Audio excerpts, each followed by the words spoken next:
말씀을 사랑하여 모이신 성도 여러분, 모세에게 영광의 모습을 보이시던 하나님께서 오늘 우리 나누는 말씀을 통하여 우리에게도 하나님의 영광의 모습을 보여주시기를 기도합니다.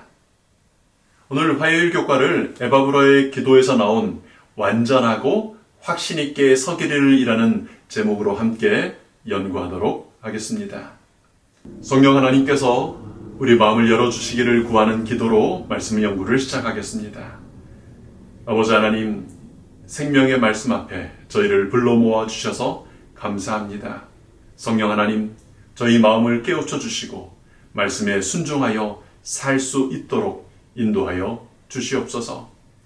에바브라가 기도했던 것처럼 하나님의 모든 뜻 가운데 완전하고 확신 있게 서는 저희들 되도록 이끌어 주시옵소서.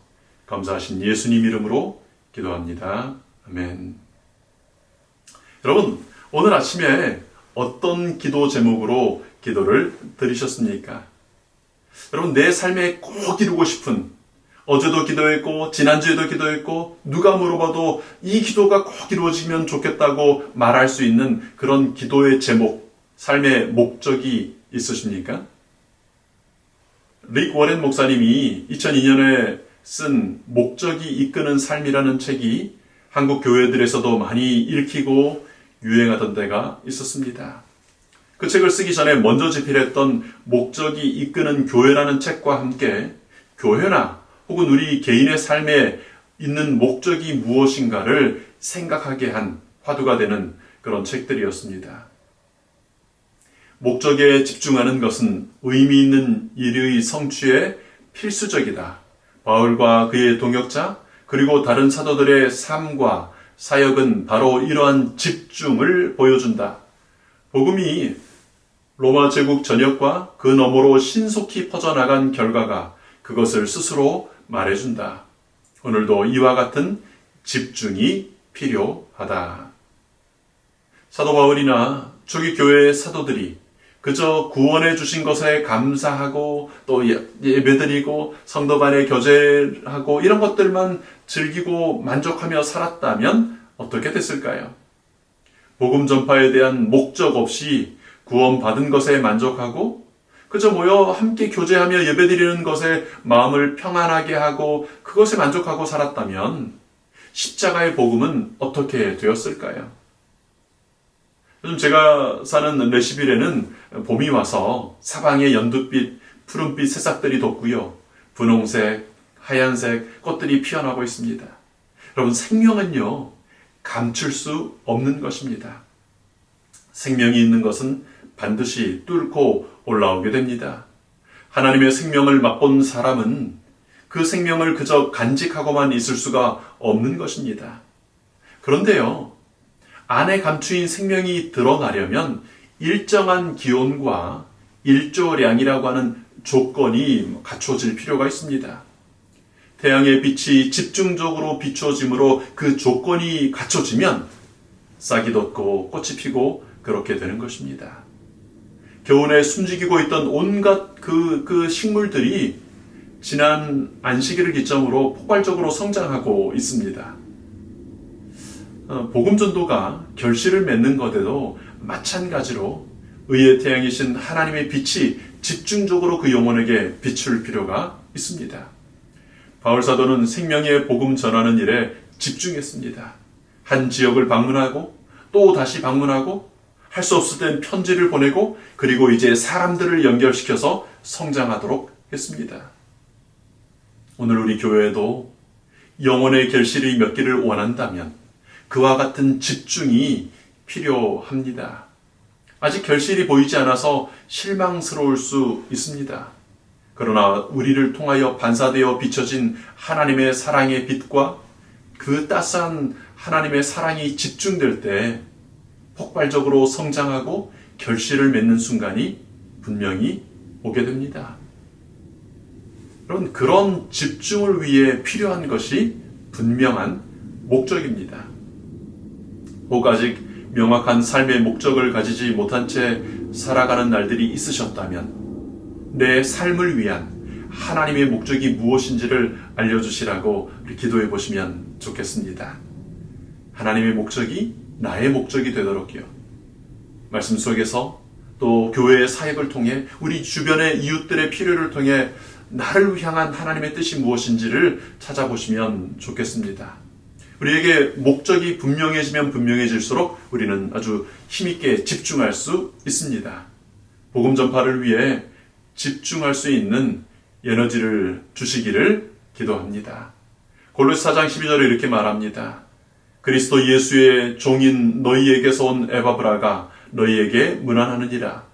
그가 항상 너희를 위하여 애써 기도하여 너희로 하나님의 모든 뜻 가운데서 완전하고 확신 있게 서기를 구하나니 그가 너희와 라오디게아에 있는 자들과 히에라볼리에 있는 자들을 위하여 많이 수고하는 것을 내가 증언하노라. 여기 소개되는 에바브라라고 하는 사람이 너희에게서 골로새에서 온 사람이라고 소개합니다. 우리가 이번 기 처음 1과 수요일 교과에서 이 에바브라와 골로새 교회의 관계를 공부했었습니다. 에바브라는 예배소에서 바울의 전도를 듣고 그의 동역자가 되어 고향인 골로새에 복음을 전했다.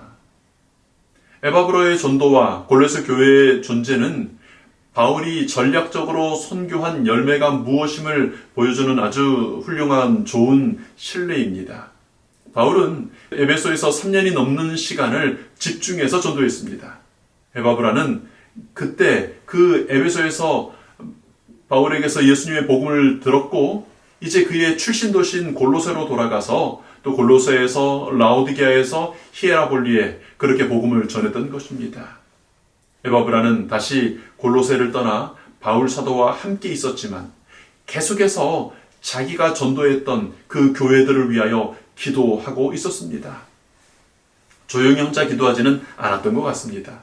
복음의 아버지였던 그 사도 바울에게도 자기가 전도한 교회들을 위해 기도하기를 요청드리고 함께 기도하기도 하고 또 열렬히 기도했던 것으로 보입니다. 바울은 그가 항상 너희를 위하여 애써 기도하며 너희와 라오디게아와 히에라볼리에 있는 성도들을 위하여 많이 수고하는 것을 내가 증언할 수 있다고 이야기합니다. 여러분, 선교 현장에 있다 보면 늘 시급하고 중요한 일들, 아주 급한 일들이 넘칩니다. 그래서 때로는 지나온 교회, 떠난 교회 생각할 겨를이 없을 때가 많습니다. 그런데 바울 사도는 늘 지나온 교회들을 잊지 않고 위하여 기도하고 또 그들에게 편지를 하기도 하고 때로는 그들을 재방문하기도 했습니다. 골로새 같은 교회는 한 번도 직접 선교를 한 적이 없었고 만난 적도 없는 교회였는데도 지금 이렇게 골로새서라고 하는 편지를 쓰고 있지 않습니까? 이제 에바브라는 그런 열정과 집중력을 배워서 그가 떠나온 교회를 위하여 기도하고 있는 것입니다. 에바브라는 그들이 하나님의 모든 뜻 가운데서 완전하고 확신 있게 서기를 구합니다.